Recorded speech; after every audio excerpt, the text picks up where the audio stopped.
Today, 30 New Orleans Police Department police officers took part in the first day of 2 8-hour training courses on bicycle and pedestrian safety put together by the Regional Planning Commission. The community looks to the police as being experts on law, so we want to make sure that they have the information so that they can both communicate that to the public and enforce it when needed. Dan Jatries of the Regional Planning Commission says in the past 3 years they've begun piloting the program with training sessions involving the Louisiana State Police Troop B, Troop L, and the Houma Thibodeau Troop.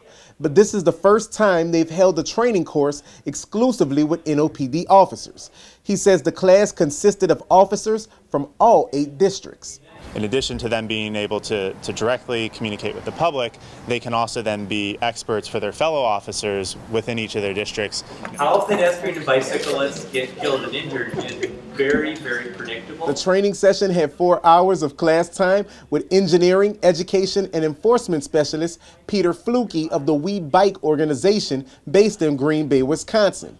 Fluke says officers initially received training on traffic safety in police academy, but across the country, he says that usually does not include pedestrian and bicycle safety. What we're trying to do here is retrofit them a little bit, give them the information they need to know on how pedestrians and bicyclists are killed and injured in traffic and which laws relate to those for pedestrians, bicyclists, and motorists, so they know which laws to enforce to make it safer. And that part of training comes with real-world experience. If you're in a squad car and you're out there watching people try to walk and people try to bike, you know, you might not really get it. The 30 NOPD officers put their bike gear on and rode around the Lakeview neighborhood today. It's a chance for the officers to get the perspective of what it's like to ride a bike in a city, in New Orleans specifically, see the kinds of conditions that people are facing, get a better idea of why someone riding a bike might do this or that while they're on a bike. And on day 2, the officers will play the role of pedestrians,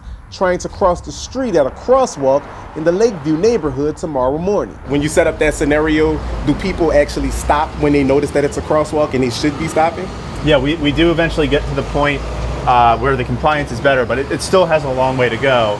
They start to understand that, there is a right way to do it. And if you're doing it the right way, but then the motorists aren't helping you out, that maybe there needs to be some intervention. Fluke says the training comes at a critical time when there have been 2 bicycle fatalities at intersections around New Orleans within the past 2 months. He says training officers to know which mistakes people are making on the road that lead to fatal accidents is the key to prevention. And then we have to tell them that they just aren't able to do that. Still get where you're going, you can still, enjoy being out, in traffic, but you got to respect the rights and the lives of other people.